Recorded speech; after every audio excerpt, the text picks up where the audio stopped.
A mí a veces pienso, me hubiese gustado ver el rollo en donde se escribió Romanos. Abrir, no sé cuántos metros va a tener, en letra griega, y ver, no tiene capítulos, eso que se escribió. La Biblia se dividió en capítulos y versículos, pero qué don de Dios, qué regalo. Y esto tengo que decir, hermanos, muchas personas en la congregación de la Iglesia Bíblica de la Gracia confirmaron su fe y algunos fueron salvos por esta hermosa carta, ya que habla enteramente del Evangelio. El Evangelio. Y siempre quiero repetir del contexto en que hemos venido, siempre creímos que el Evangelio se traduce en un folleto de 4 o 5 leyes espirituales. Sin embargo, el Evangelio es esto, es toda la Biblia. Pablo enseñó todo el consejo de Dios cuando evangelizó por Asia Menor y compañía, y hasta Europa, todo el consejo de Dios. De manera que todo esto es el Evangelio. Pero Romanos toca de alguna forma impresionante el Evangelio, que hoy, en la despedida, que él ya está concluyendo la carta, sigue hablando del Evangelio. Sigue hablando del Evangelio. Vamos a abrir en capítulo 15 de Romanos.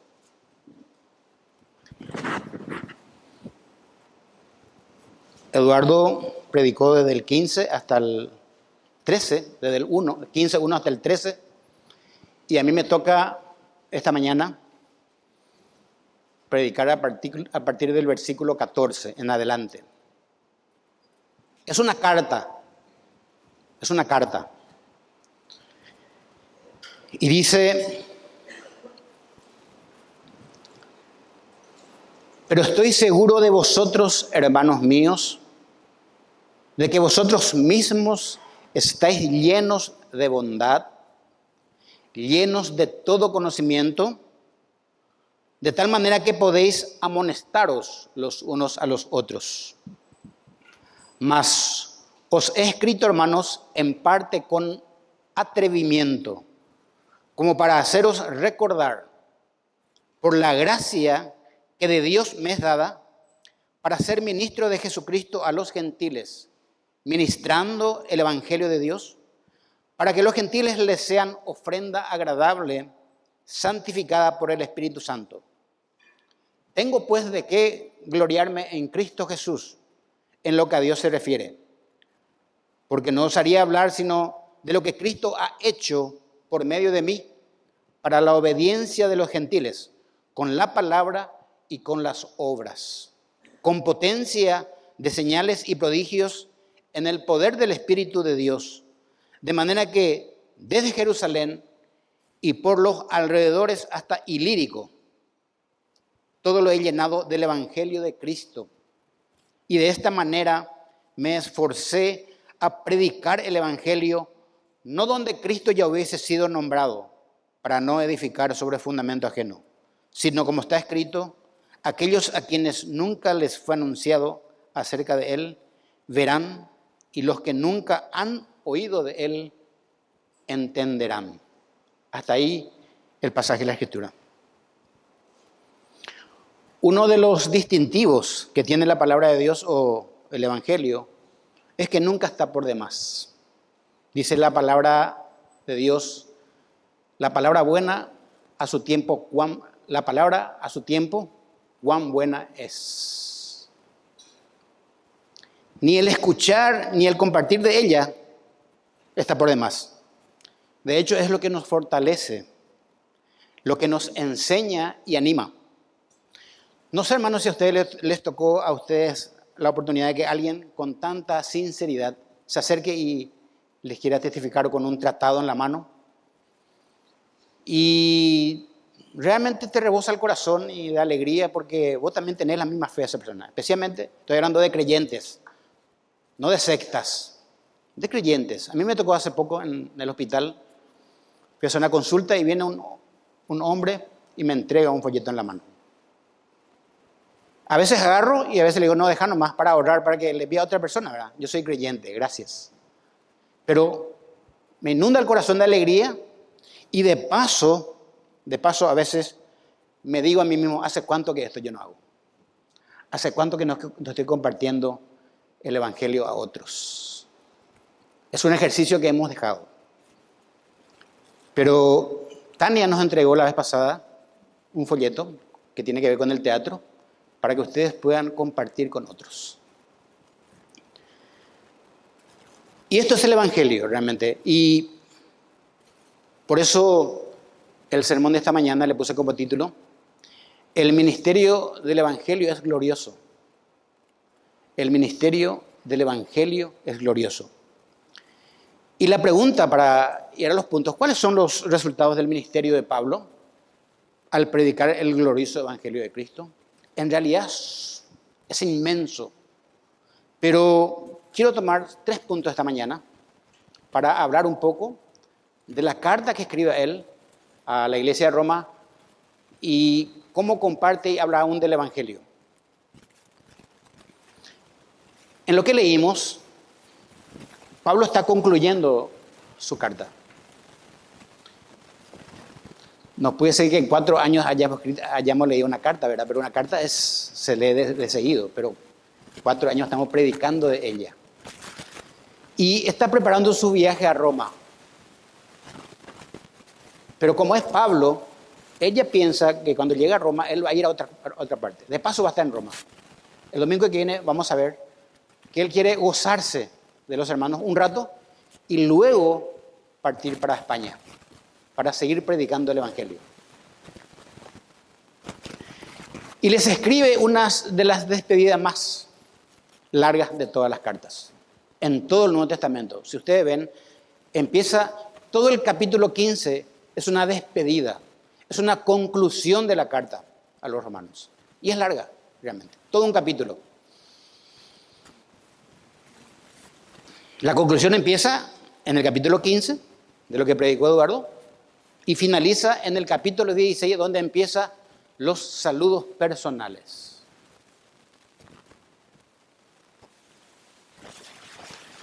Yo me acuerdo que cuando era adolescente, como no vivía con mi mamá, nos comunicábamos por carta. Y bueno, en esa época el correo era algo que nosotros ni no nos imaginamos, ¿no? Los jóvenes, ¿verdad? Y siempre cuando escribía toda la carta ya no tenía nada que decirle, y tenía pocas cosas que escribir, o no sabía más cómo expresarme, le decía, sin más nada que decirte, me despido así.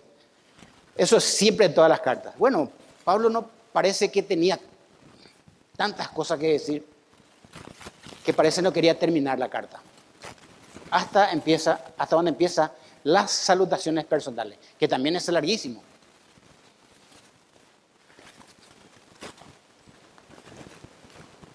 Algo que tenemos que entender cuando leemos Romanos es que esta carta se escribió hace aproximadamente 2000 años. Y deberíamos entender el valor que tenía en aquella época la comunicación.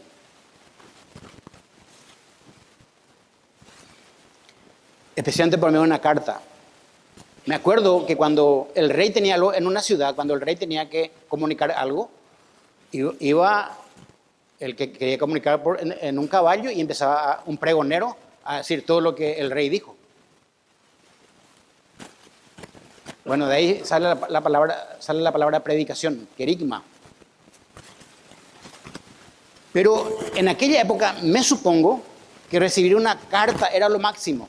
Y esto quería contar, que cuando tenía 14, 15 años me comunicaba con mi mamá por carta, no había otra forma, y tenía que caminar 10 cuadras para ir a un correo, tenía que comprar estampillas, pegarla, me sellaba, ponía la carta en una pesa, y bueno, esto es lo que costaba. Si había muchas hojas, costaba más. Se iba la carta, no sé, en avión, colectivo, y dentro de 1 mes o 2 meses me venía la respuesta. O 3.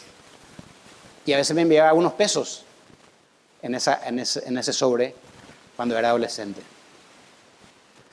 Yo creo que los jóvenes hoy no ni se imaginan, ni nosotros no nos imaginamos en aquella época la carta, esa comunicación, recibir una carta, si la iglesia de Roma recibía la carta de Pablo, y tampoco los jóvenes hoy,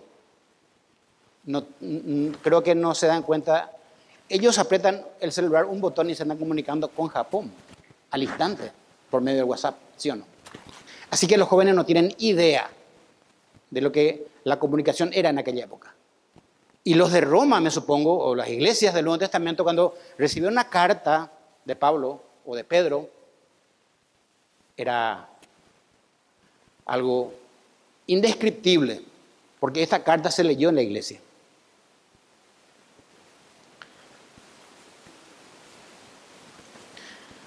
En primer lugar, la intención de Pablo de visitar la iglesia de Roma ya estuvo al comienzo de la carta. Si ustedes abren sus Biblias ahí en capítulo 1, Pablo dice algo acerca del viaje. Dice, porque 1, 9 al 15, el versículo 9, porque testigo me es Dios, a quien sirvo en mi espíritu, en el evangelio de su Hijo, de que sin cesar hago mención de vosotros siempre en mis oraciones, rogando que de alguna manera tenga al fin, por la voluntad de Dios, un próspero viaje para ir a vosotros, porque deseo veros para comunicaros algún don espiritual, a fin de que seáis confirmados. Esto es para ser mutuamente confortados por la fe que nos es común a vosotros y a mí. Pero no quiero, hermanos, que ignoréis que muchas veces me he propuesto ir a vosotros, pero hasta ahora he sido estorbado, para tener también entre vosotros algún fruto, como entre los demás gentiles. A griegos y a no griegos, a sabios y a no sabios, soy deudor. Así que en cuanto a mí, pronto estoy a anunciaros el evangelio. La lectura de la palabra, predicar el evangelio, aunque todavía no había en aquella época Biblia como la tenemos, Pablo iba a predicar el evangelio en vivo para ellos, es lo que está diciendo. A vosotros que estáis en Roma. El mayor impedimento de Pablo para viajar a Roma radicó en su mismo ministerio. Él debía atender los problemas doctrinales de varias iglesias y llevar el evangelio a donde el Señor le llamara que vaya. El objetivo general de Pablo de viajar a Roma era gozar, como dije hace rato, de la compañía de ellos un corto tiempo y tomar unas ofrendas de ellos, de los creyentes de Roma, y seguir camino a España para seguir predicando el evangelio.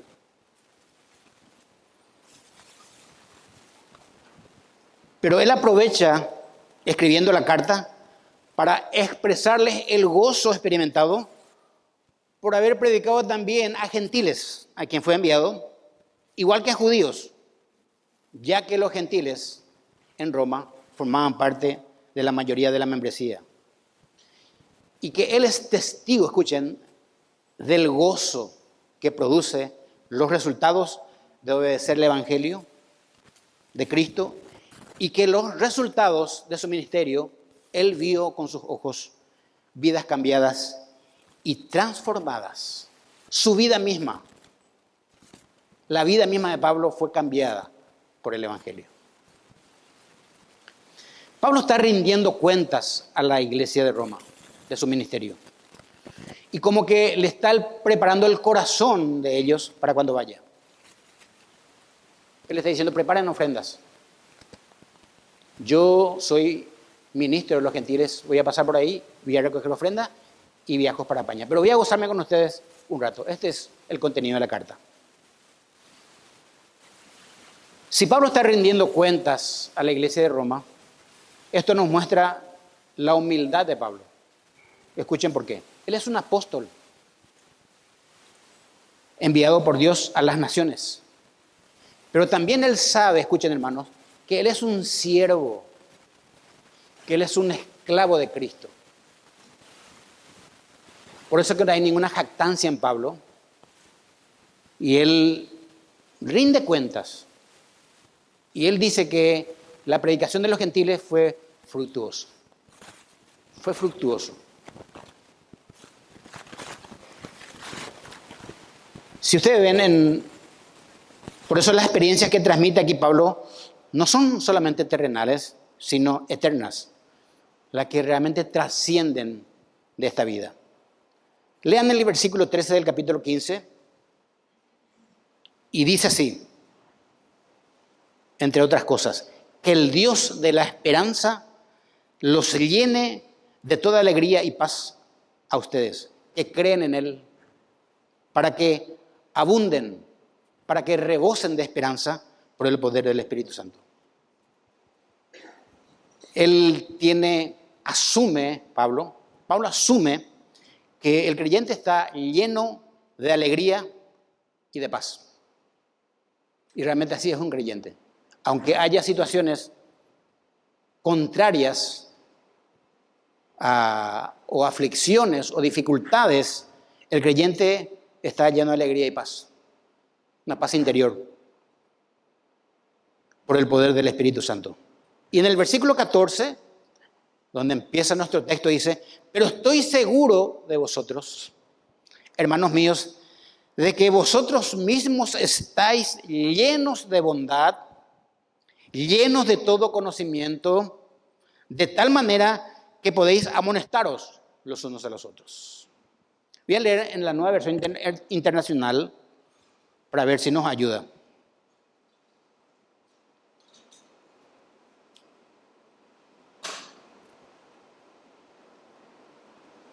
Dice así: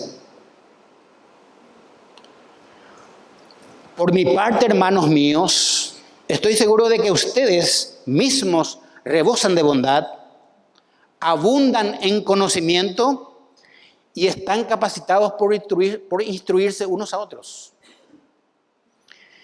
Hermano, esto no es un ideal en la vida del creyente. No es un ideal. Esto es alcanzable, ya que el Evangelio es capaz de lograr en la vida del creyente todo esto. Toda vez, escuchen, toda vez estamos hablando de bondad, de conocimiento y de instrucción, toda vez que el creyente estimule y haga parte de su vida el estudio de la palabra de Dios. Leímos casi memorizó una canción que dice ahí, pero en el contexto decía, si estoy más cerca de Dios, más gozo de su perdón, decía. Si nosotros estamos, por comunión, estamos más cerca de Cristo, realmente vamos a abundar en bondad, en conocimiento, y vamos a estar capacitados para instruirnos a nosotros mismos. Esta palabra llenos, mestos, es rebosar, estar llenos de bondad. Pero lo que quiere decir, ustedes están llenos de generosidad. Ustedes son generosos, hermano, por medio del Evangelio. Se dan cuenta que Pablo está hablando a Roma y le está diciendo, de ustedes voy a levantar ofrenda. Porque el Evangelio les hizo a ustedes generosos. Pero también le dice, ustedes están llenos de conocimiento. Estoy seguro, dice Pablo. Esta palabra conocimiento tiene que ver con entendimiento, reconocimiento de las cosas, especialmente las cosas de Dios. Él estaba seguro que la iglesia de Roma o los creyentes de Roma conocían a Dios, porque conocían las Escrituras. Quiero que escuchen esto, hermano. No en balde nosotros estamos invitando en la semana para que se reúnan para estudiar la Biblia. ¿Saben por qué? Porque el conocimiento, escuchen, el conocimiento es trascendental para el crecimiento espiritual del creyente. Nosotros tenemos que conocer las Escrituras para que nosotros podamos crecer en conocimiento. El conocimiento es el que te trae crecimiento espiritual. Conociendo más la Biblia, conocemos más a Dios profundamente. ¿Se acuerdan de lo que dijo Andrés Centurión? No podemos quedarnos en la superficialidad de nuestra vida cristiana. Tenemos que ir entrando en la profundidad de las cosas de Dios, pero eso se hace estudiando las Escrituras. No hay otra forma. Y Pablo dice, ustedes están llenos de conocimiento.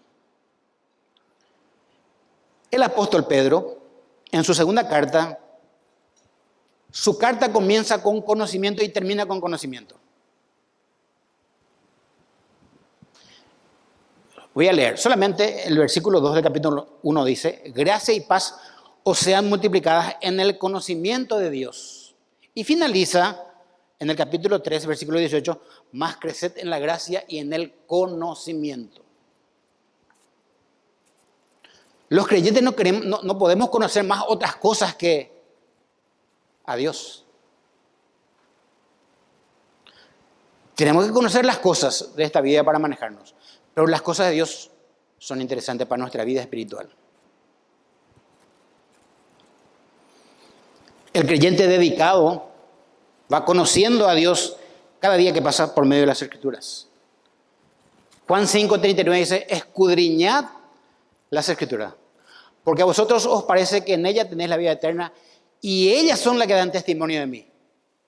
Si la Escritura dan testimonio de Cristo, es lo que tenemos que saber nosotros los creyentes, conocer. Y no quiero decir esto negativamente, pero el creyente no conoce su Biblia.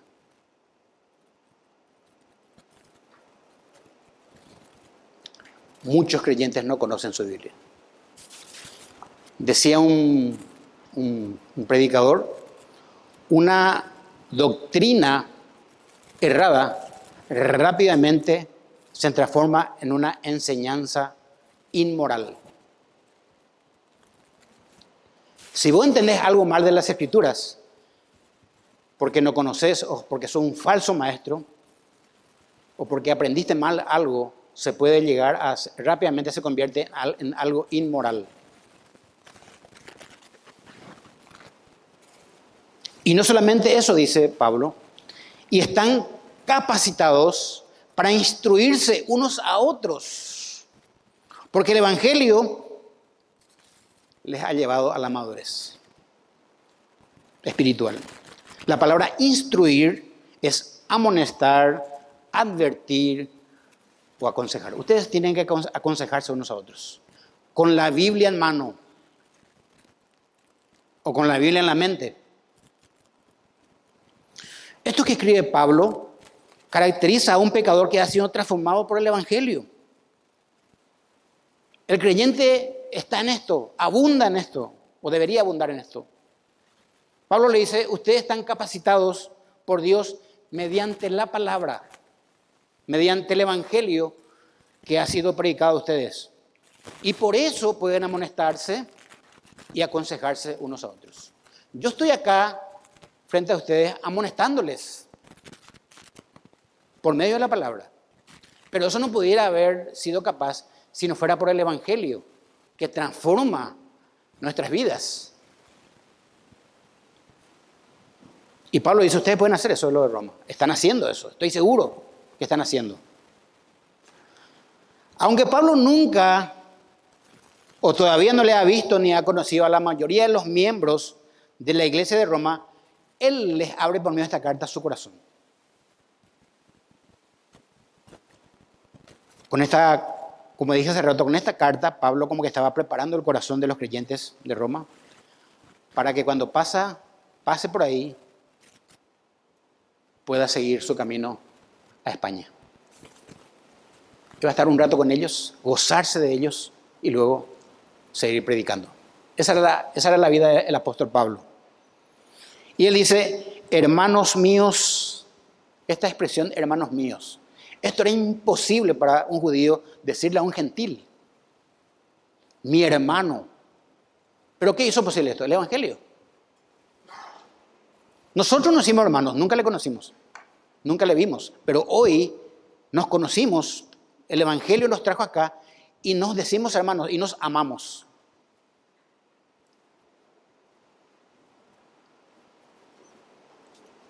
Hermanos míos, una expresión de amor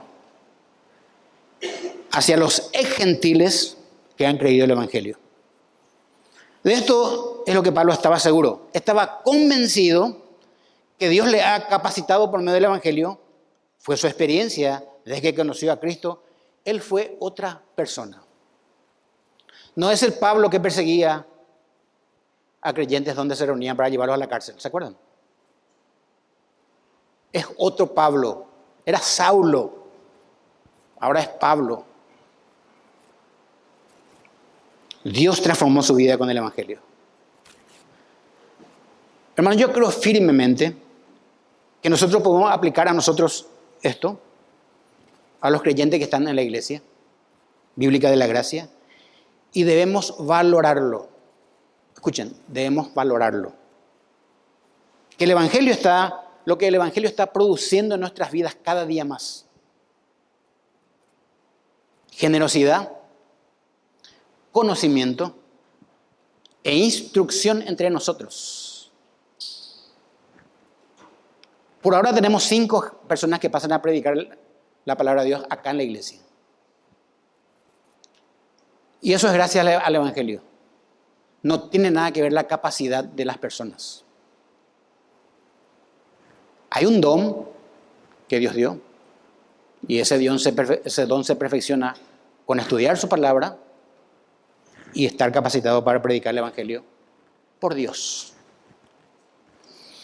Somos testigos y hemos visto que gracias al Evangelio, muchos de los que están sentados aquí pasaron por esa puerta y escucharon el Evangelio, la predicación, y fueron salvos por Dios. Fueron salvos por Dios. Su vida han sido transformadas por el Evangelio de Cristo y su palabra, empezando por mi vida y la de mi familia. Fue el Evangelio. ¿Cuánto lo valora usted? El otro día fui a Limpio a predicar en el entierro del padre de Ricardo Sánchez. Y una hermana que ahora se reúne con nosotros fue la maestra de la escuela dominical de Ricardo Sánchez en su adolescencia. Esta hermana está con nosotros ahora, está escuchando esto. Bueno, ella fue a darle los pésames y llorar con Ricardo. Ricardo es un pastor ahora. Es un querido hermano, joven. Y es un siervo del Señor. Y lo más importante y lo más lindo que escuché que ella le dijo, solo ver tus sermones, le dice. Pero le dijo con un gozo, hermano. ¿Quién es maestra de escuela dominical acá? Que levante la mano. ¿Quién es maestra? Maestro. ¿Qué vas a pensar cuando le veas alguna vez a un adolescente a quien vos le enseñaste la palabra y que ahora es un pastor? ¿Qué pasa por tu mente, por tu corazón? Por eso, hermanos, no sabemos muchas veces a quién le estamos predicando el Evangelio. ¿A quién? O discipulando y enseñando la palabra de Dios. Solamente debemos hacerlo para que el Espíritu Santo obre en la vida de las personas. Quiero decir una experiencia más. Allá por el 91, 92, una señora se subió con nosotros en un colectivo que nos íbamos a un campamento y con él 3 mellizos, un trillizo. Marcelo, Darwin y Ronnie, con esa persona, con Cristina. Y yo me iba de guarda cuando eso, en el colectivo. Me iba en la estribera y le alcé a ellos. En el colectivo, eran chiquititos. 1 o 2 años. 2, 3 años, no sé cuánto. Una escalerita. Hoy estoy compartiendo el púlpito con uno de ellos. Bueno, Darwin dirige las canciones, Ronnie es un diácono y Marcelo es un enseñador, es un maestro. Eso a mí me llena. A veces pienso en eso. Yo pienso a veces, porque uno parece que se va volviendo viejo y piensa más que antes. Usted, cuando tenga una criatura enfrente, usted puede orar por esa persona, por esa criatura, porque no sabemos qué van a hacer con el tiempo. Esto es posible al Evangelio, por la palabra de Dios. Nos capacita. y podemos instruirnos. Marcelo me instruye ahora. Yo le al centro colectivo cuando por ahí en un campamento, cuando era chico. Y esas cosas a veces no valoramos. Qué bueno es la palabra de Dios. Qué hermosa es. Qué frutos. El Evangelio tiene poder en el Espíritu Santo para cambiar vidas. Y hace fuertes demandas para una vida transformada resultante en la conducta diaria. Voy a leer este principio, quiero que escuchen.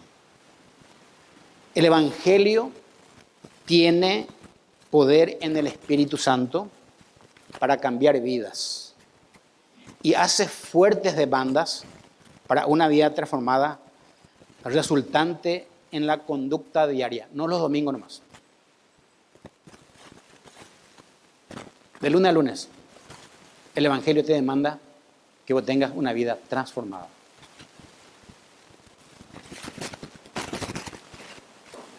Por eso la pregunta que debemos hacernos, y repito, es ¿cuánto valor le damos al Evangelio que nos fue revelado de parte de Dios? Y quiero leer algo, quiero que abran sus Biblias en 1 Pedro 1, 2 al 15. Esto es, hermanos, sensacional, por decir de una manera. Esto es fabuloso de la parte de la palabra de Dios. Dice, 1 Pedro 1, 2 al 15. Quiero que lean. A estos se les reveló que no para sí mismos, sino para nosotros, administraban las cosas que ahora os son anunciadas por lo que os han predicado el Evangelio por el Espíritu Santo enviado del cielo, cosas en las cuales anhelan mirar los ángeles. ¿Qué dice acá? Los profetas predicaron de Cristo, del Evangelio. Pero ellos predicaron, pero no era para ellos. Ellos administraban esto.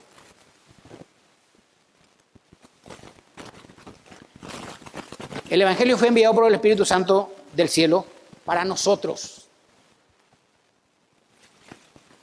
Para nosotros. A ellos les fue revelado, ellos estaban profetizando, y dice que aún los ángeles, escuchen, están mirando con expectación cómo se va cumpliendo el Evangelio en nuestras vidas. Hay ángeles que están mirando, porque a ellos no se les reveló, se nos reveló a nosotros, y ellos aprenden de nosotros cómo el Evangelio se va desarrollando en nuestras vidas. Los ángeles miran con expectación. ¿Y cómo nosotros nos vamos a tener como un valor el Evangelio?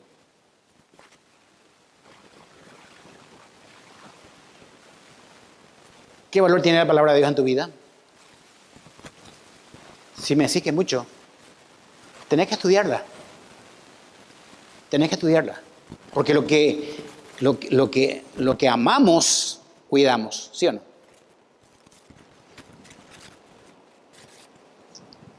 Esto nos lleva a nuestro segundo punto, que dice, el ministerio de Pablo estaba recubierto de humildad.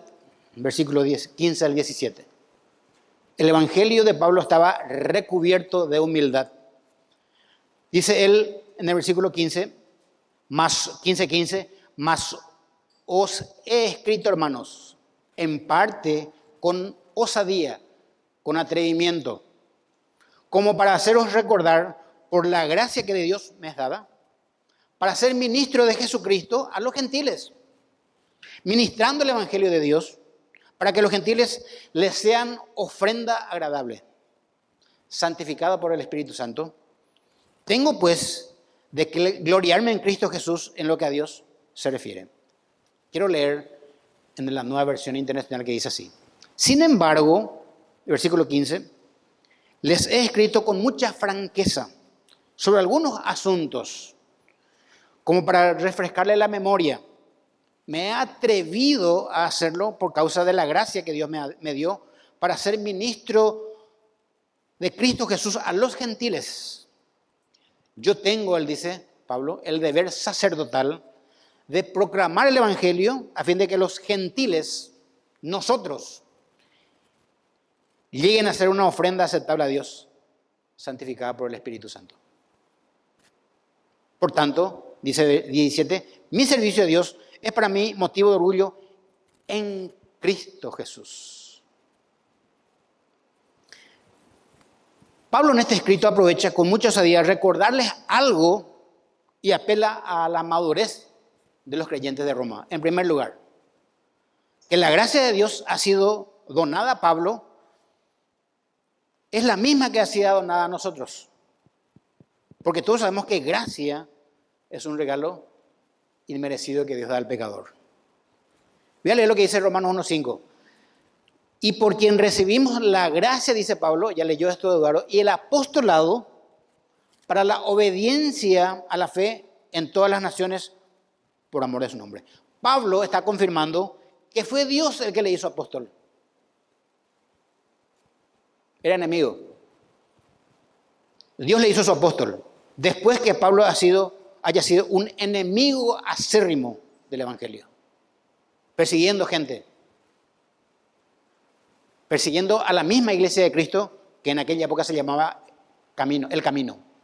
Hechos de los Apóstoles. Y su conversión le constituyó a Pablo en uno de sus mejores precursores. Nadie de nosotros le pondría a un ex ladrón para que cuide nuestro dinero, ¿verdad? Antecedente, ladrón. Acá tengo todo mi dinero, cuida. Dios hizo eso con Pablo.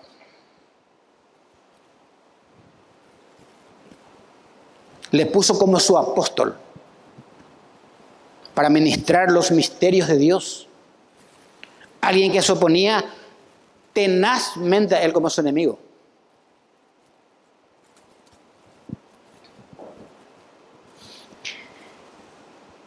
Cristo le preguntó a Pablo, camino a Damasco, ¿por qué me persigues? No le dijo Cristo, ¿por qué persigues a mi iglesia? ¿Por qué me persigues a mí? Le dice Cristo. Probablemente, en segundo lugar, les dice que les ha escrito con mucho atrevimiento para recordarles y no para enseñarles.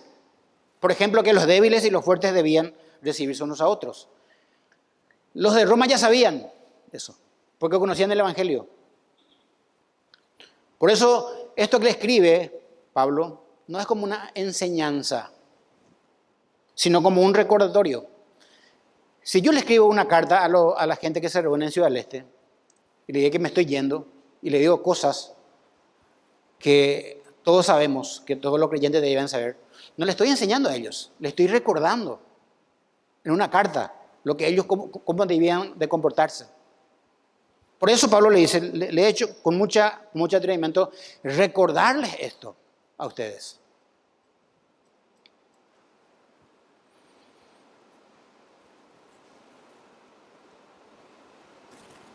Por eso, a pesar de que los miembros de la iglesia de Roma conocían la sana doctrina y casi todas las verdades que Pablo les escribe, les dice que es importante hacerles recordar aún las cuestiones espirituales más sencillas, aparentemente sencillas, que incluso podemos olvidarnos. Cuando yo estoy andando haciendo algunas cosas, siempre me acuerdo de la palabra gracia. Gracia, ¿qué es gracia? Para estimularme mentalmente. Bueno, es algo que no merecemos. Merecemos la condenación eterna. Y la gracia es un regalo que jamás podríamos alcanzar por nuestros propios méritos. Eso ya me estimula para el día, o por lo menos mediodía. Señor, no merezco la gracia. Es algo que yo no merezco. Gracias. Merecía la condenación. Y de paso, Jonás 2:9, la salvación pertenece a Jehová. Punto. Eso lo hago mentalmente. Y me ubica quién soy yo. Un pecador perdonado. En el versículo 16 dice algo interesante. Para ser ministro de Jesucristo a los gentiles, ministrando el Evangelio de Dios, para que los gentiles les sean ofrenda agradable, santificada por el Espíritu Santo. para ser ministro de los gentiles. Bueno, la palabra ministro es un siervo que ministra ocupando un cargo. Pero Pablo muchas veces y todas las veces dijo que era un siervo, un esclavo, siendo ministro. En realidad los ministros son servidores. En esta sociedad y en muchas nomás que se entiende que los ministros son una autoridad. Es una autoridad, pero es un fiel servidor, o debería ser.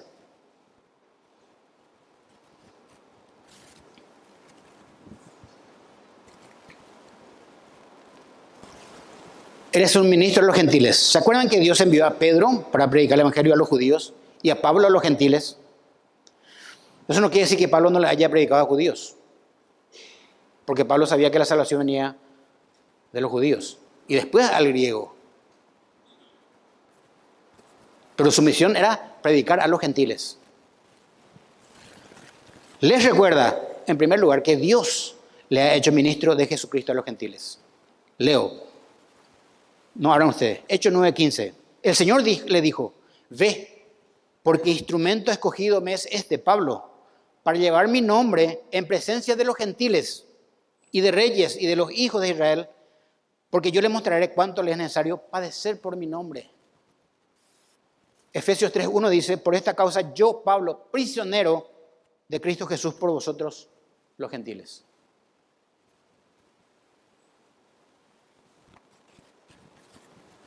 Hechos 20:24 dice, pero de ninguna cosa hago caso, ni estimo preciosa mi vida para mí mismo, con tal de que acabe mi carrera con gozo, y el ministerio que recibí del Señor Jesús para dar testimonio del Evangelio de la gracia de Dios. Yo recibí ese ministerio del Señor, dice él.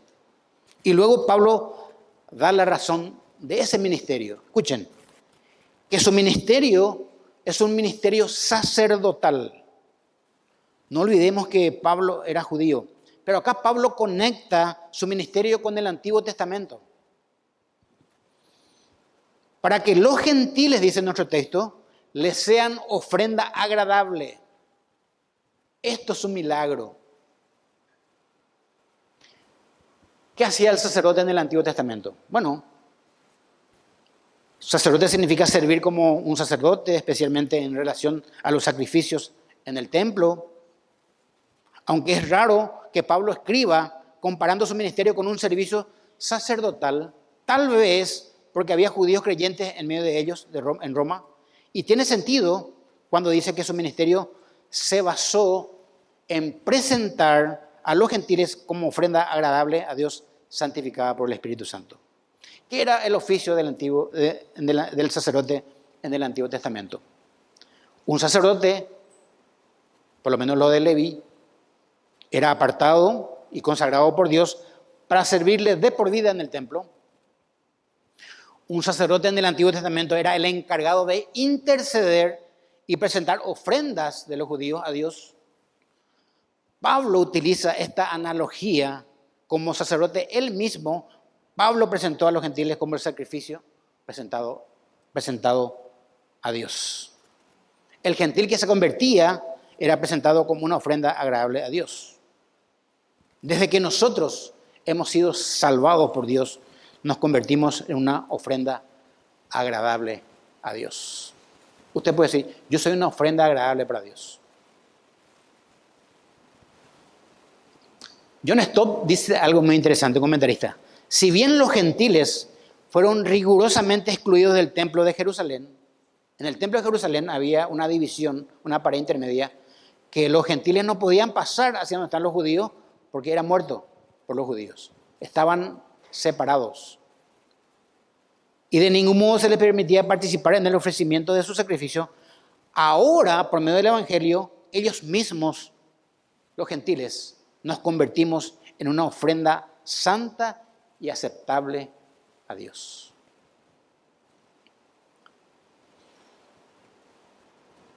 Así que, hermanos, dice Romanos 12:1, os ruego por la misericordia de Dios que presentéis vuestros cuerpos en sacrificio vivo, santo, agradable a Dios, que es vuestro culto racional. Pablo utilizó también el concepto después de la ofrenda y el sacrificio de Cristo en Efesios, donde dice, y andad en amor, como también Cristo nos amó y se entregó a sí mismo por nosotros, ofrenda y sacrificio a Dios en olor fragante. Nosotros los creyentes nos hemos convertido en una ofrenda agradable a Dios por medio del Evangelio que hemos oído y obedecido. La presentación de una ofrenda que no agrada a Dios en el Antiguo Testamento podía ser catastrófico. ¿Se acuerdan ustedes de los hermanos Nadab y Abiú? Levíticos 10, 1 al 2 dice, Nadab y Abiú, hijos de Aarón, sacerdote, tomaron cada uno su incensario y pusieron en ellos fuego, sobre el cual pusieron incienso y ofrecieron delante de Jehová fuego extraño, que él nunca les mandó. Y escuchen, dice, y salió fuego delante de Jehová y los quemó y murieron delante de Jehová. No se sabe si ofrecieron una ofrenda errada o los que ofrendaron estaban borrachos. Pero Dios los mató al instante. Nosotros somos una ofrenda agradable a Dios. Y Pablo, como ministro, nos presentó como un servicio sacerdotal. Pero también esto se cumplió en los gentiles, en nosotros, una profecía hecha por el profeta Isaías, que dice, Isaías 66:20, y traerán a todos vuestros hermanos de entre todas las naciones, Paraguay también, por ofrenda a Jehová, en caballos, en carros, en literas, en mulos y en camellos, a mi santo monte de Jerusalén, dice Jehová, al modo que los hijos de Israel traen la ofrenda en utensilios limpios a la casa de Jehová. Esto predicó Isaías 700 años antes de Cristo. Pero dice, santificada por el Espíritu Santo. Tesalonicenses 5:23 dice, primera dice, y el mismo Dios de paz os santifique por completo, y todo vuestro ser, espíritu, alma y cuerpo, sea guardado irreprensible para la venida de nuestro Señor Jesucristo. Fiel es el que os llama, el cual también lo hará. Hermanos, hemos sido apartados o santificados por el Evangelio y tenemos la obligación de prepararnos en cuerpo y alma para experimentar la venida de nuestro Señor Jesucristo. Estemos vivos o estemos muertos. Si morimos, vamos a resucitar al instante que el Señor venga a buscarnos. Y si estamos vivos, no precederemos a los que murieron, dice el Tesalonicense. 1 Corintios dice a una vida anterior, y esto erais algunos, mas ya habéis sido lavados, ya habéis sido santificados, ya habéis sido justificados en el nombre del Señor Jesús por el Espíritu de nuestro Dios. El creyente que ha obedecido el Evangelio, vuelvo a repetir, es una ofrenda agradable a Dios, santificado por el Espíritu Santo. Pero dice Pablo, tengo pues de qué gloriarme en Cristo en lo que a Dios se refiere.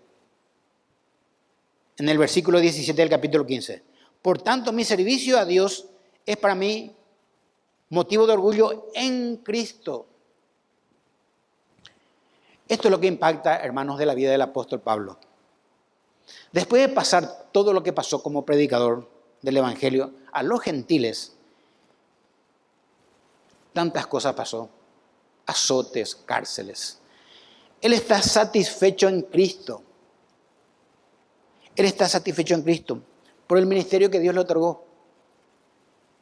En la relación que él goza con Cristo, en el poder y los recursos de Cristo. En Cristo Jesús, esta palabra en Cristo quiere decir muchas cosas. Para el apóstol Pablo, Cristo era la base de todos sus recursos. Él no tenía nada consigo. Cada que necesitaba, si no tenía ofrendas, trabajaba con sus manos. Hacía carpas. para ir a predicar el Evangelio. Sin embargo, tenía todo, porque le tenía a Cristo.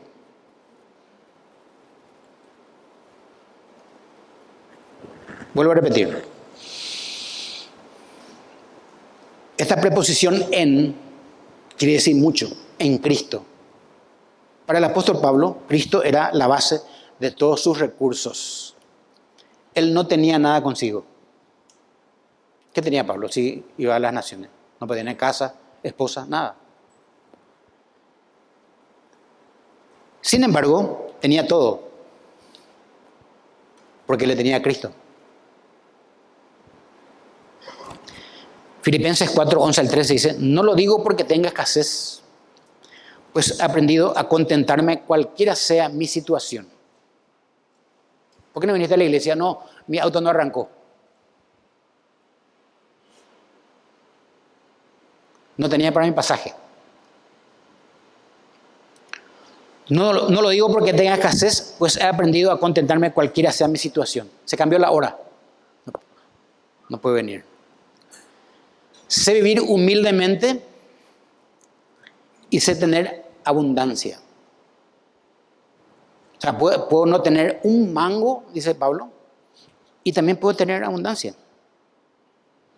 En todo y por todo estoy enseñado.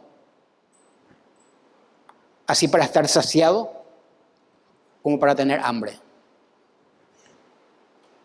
Así para tener abundancia como para padecer necesidad. Todo lo puedo en Cristo que me fortalece. ¿Qué le parece?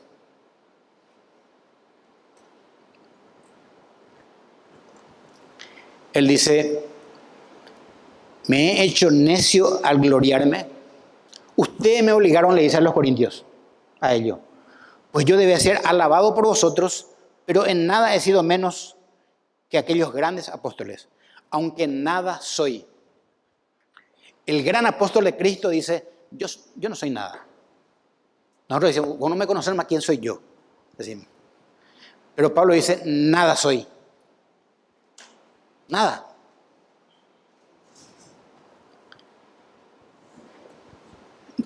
Con el tema de la gloria, porque si Abraham fue justificado por las obras, tiene que gloriarse, pero no para con Dios. El creyente verdadero que sirve al Señor solo puede gloriarse en la cruz de Cristo y en nada más. Corintio dice, ¿qué tienes tú que no hayas recibido?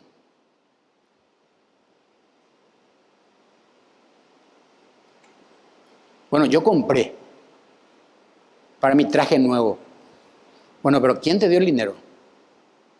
Trabajé. ¿Y quién te dio el trabajo? ¿Y por qué trabajas? Porque estás sano. Y si estás sano, es porque Dios quiso. ¿Qué tienes que no hayas recibido? Hoy muchos hermanos no están por chikungunya. Me escribieron bastante en el WhatsApp. No están, familia entera.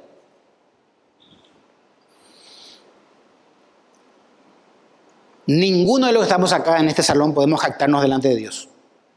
Como si algo no hubiéramos recibido de Él. En primer lugar, la salvación. Después lo que viene. El resto de añadidura. ¿Sos salvo? Recibiste de Cristo. De Dios recibiste. 2 Corintios 1:12 dice, porque nuestra gloria es esta, el testimonio de nuestra conciencia, que con sencillez y con sinceridad de Dios, no con sabiduría humana, sino con la gracia de Dios, ahí está, nos hemos conducido en el mundo y mucho más con vosotros, le escribe a ellos, Pablo. Tercer lugar, hermanos, el Evangelio de Cristo predicado cumple su objetivo divino. Cumple su objetivo divino. Dice el versículo 18, 15, no me atreveré a hablar de nada, sino de lo que Cristo ha hecho por medio de mí, para que los gentiles lleguen a obedecer a Dios. Lo ha hecho con palabras y obras. No me voy a atrever a hablar de nada, mucho menos de mí. Esto Pablo siempre hizo, porque entendió que no podía hablar de sí mismo. no tiene que jactarse ni de gloriarse. Él dice, así que hermanos, 1 Corintios 2, 1 al 2, cuando fui a vosotros para anunciaros el testimonio de Dios, no fui con excelencia de palabras o de sabiduría, pues me propuse no saber entre vosotros cosa alguna, sino a Jesucristo y a este crucificado. En Corinto en aquella época había mucha gente que sabía hablar. Había muchos parlamentarios que hablaban bien.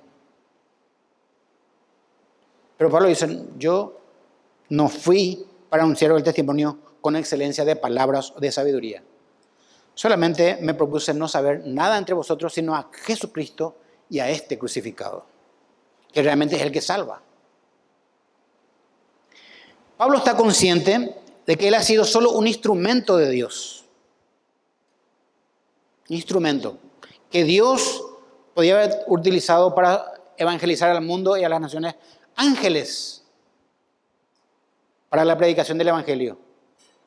Sin embargo, Dios utiliza a pecadores como nosotros para la conversión de las personas por la locura de la predicación. Instrumentos, algo que Dios usa. ¿Saben? Esto es muy interesante, hermanos. A Dios no le interesa la capacidad que tengan los hombres para predicar su evangelio. Vuelvo a repetir, a Dios no le interesa la capacidad que tengan los hombres para predicar su evangelio. Él utiliza obreros inútiles, siervos inútiles. Dios utiliza. Porque si Dios usara hombres capaces, entre comillas, esos hombres serían un obstáculo para sus propósitos divinos. Y Pablo estaba consciente de eso. Si usted predica a Cristo por su capacidad, usted sería un tremendo obstáculo. Si yo predico a Cristo por mi capacidad, que no tengo, se nota, ¿verdad? Sería un despropósito para Dios, un obstáculo grande. Pero Dios utiliza obreros o siervos inútiles para hacer su obra. Y era Pablo.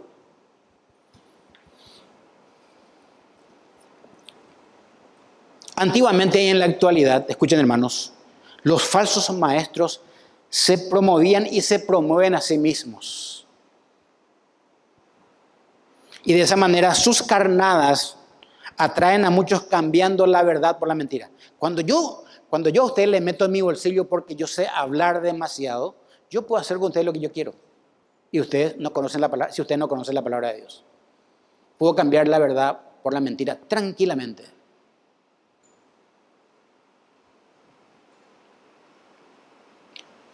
Motivados por el protagonismo más que otra cosa. ¿Saben cómo le llama la Biblia? Amadores de sí mismos. En 45 minutos de predicación, 20 habla de sí mismo. Y 25 de alguna cosa. Amadores de sí mismos. Pablo dice, sino de lo que Cristo ha hecho por medio de mí. Sino de lo que Cristo ha hecho por medio de mí. Hay que ser muy maduro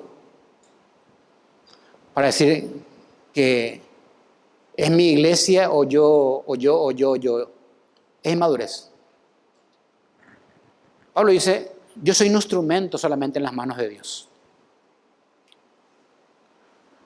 Para que los gentiles, escuchen, lleguen a obedecer a Dios. Esto significa que ellos han recibido la buena noticia del Evangelio gracias a la voluntad de Dios.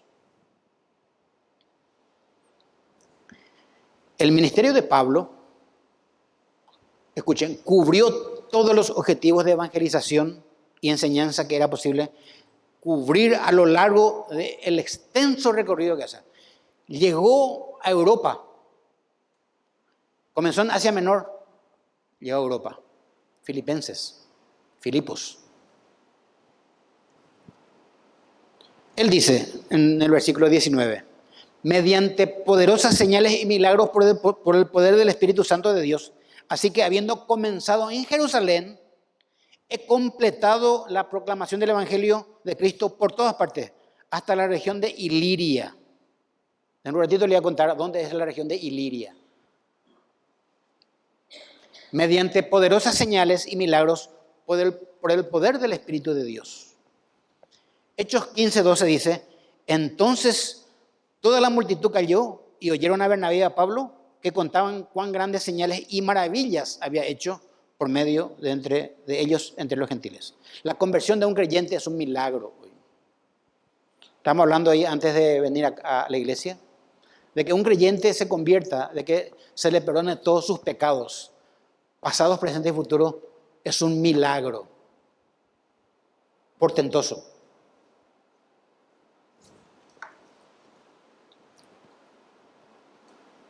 Dios utilizó al principio señales, hechos de los apóstoles, poderosos para autenticar la predicación y la enseñanza del verdadero evangelio.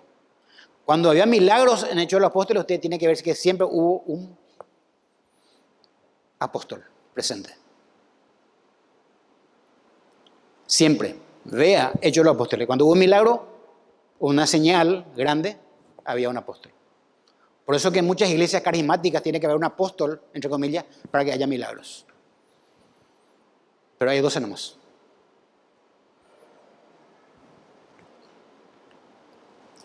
Dice 2 Corintios 12, con todo, las señales de apóstol han sido hechas entre vosotros con toda paciencia por señales y prodigios y milagros. Cito uno de los milagros que están en Hechos capítulo 10, solamente voy a parafrasear. En Hechos 10 hubo una situación con Cornelio, uno que se hizo judío, un prosélito. Fue Pedro en su casa y Dios muestra en visión a Pedro en una terraza que en una cosa semejante a un lienzo bajaban unos cuantos animales, cuadrúpedos terrestres y reptiles y aves del cielo. Y una voz ordena a Pedro, eso ya es un milagro, que baje así, algo que va en visión. Y una voz ordena a Pedro que coma esos animales. Lo cual Pedro rechaza porque él era judío y estos alimentos eran inmundos para él. Una voz le vuelve a hablar y le dice, lo que Dios limpió, tú no lo llames común. Le dice por los gentiles. Esto es un milagro. Como Dios le enseña a Pedro que Dios ya nos limpió a nosotros los gentiles. Ya nos aceptó. Hay muchos milagros. En una isla Pablo baja y le muerde una serpiente. Los pobladores estaban esperando para que muera y no murió, entonces dijeron que eran extraterrestres. Otro milagro. Pero también Pablo, ¿qué hizo? Evitó edificar sobre el arduo trabajo fundacional realizado por otros que hubieran llegado antes que él predicando el Evangelio. Dice Romanos 15:20, en efecto, mi propósito ha sido predicar el Evangelio donde Cristo no sea conocido para no edificar sobre el fundamento ajeno. He completado la proclamación del Evangelio de Cristo por todas partes hasta la región de Iliria. ¿Cuál es Iliria? Es la actual Croacia y Eslovenia. Esa es Iliria. Los croatas y los eslovenos ya escucharon la palabra de Dios antiguamente. Ahí llegó el Evangelio de Pablo. Hasta Iliria. Empezó en Jerusalén. Terminó en Croacia y Eslovenia. Lo hizo poniendo él los fundamentos de iglesias nuevas. Pero Pablo empezó, hermanos, con esta confianza a su ministerio.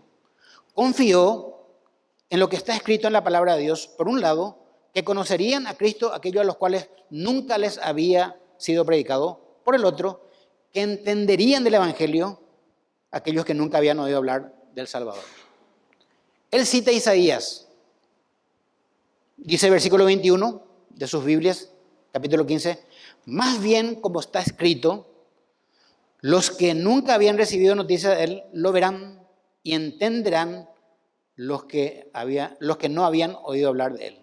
Eso nosotros somos los gentiles. Somos nosotros.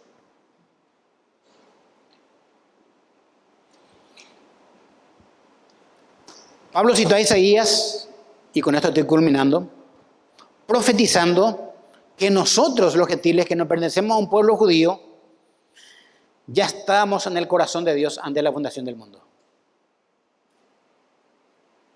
Imagínense que Dios convierte a los gentiles por el endurecimiento parcial de los judíos. Concluyendo, con este sermón que esta mañana desarrollé, quiero hacerte recordar, mi querido hermano, cuando alguien te compartió el Evangelio de Cristo. ¿Recordás? No fue tu esfuerzo, ni tu sabiduría, ni mucho menos tu preparación académica importó para que vos entiendas el Evangelio. Si no entenderíamos todos.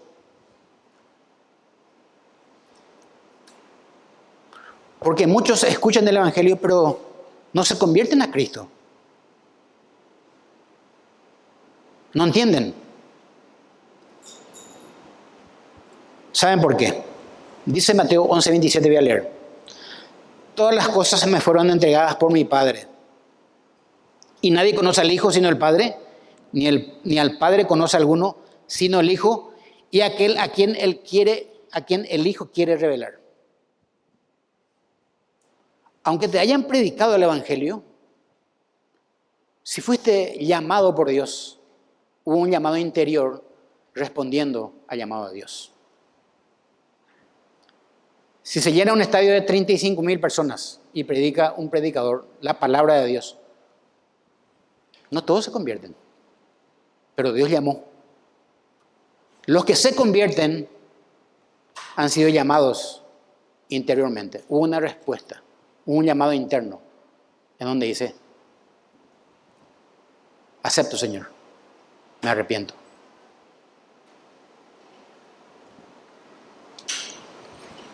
El otro día estaba pensando, ¿cómo es que yo estoy aquí hoy? Sentado, como ustedes, en una iglesia evangélica, en compañía de otros creyentes, para alabar a Dios. ¿Cómo es que le llegué a conocer a Dios?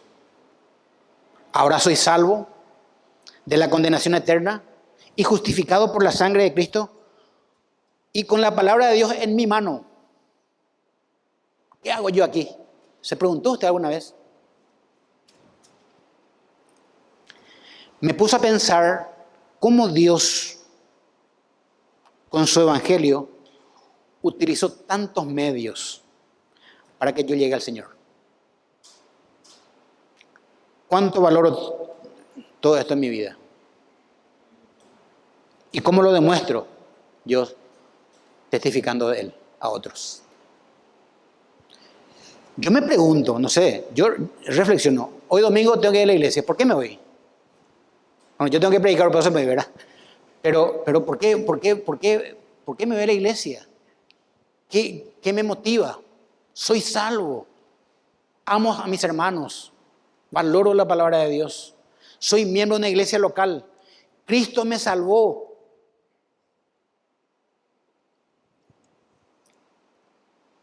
Vamos a orar, hermanos. Gracias. Gracias, Señor, por tu palabra. Y yo sé que muchas veces no la valoramos en su debida dimensión. Y te pedimos, Señor, que tú nos ayudes. Hay tantas cosas en tu palabra ricas, llenas, Señor, de sabiduría eterna, no de este mundo. Gracias por tanto amor, Señor, que nos demuestras en Cristo. Te agradecemos por todo y esta hermosa mañana que estamos pasando en el nombre de Cristo Jesús. Amén.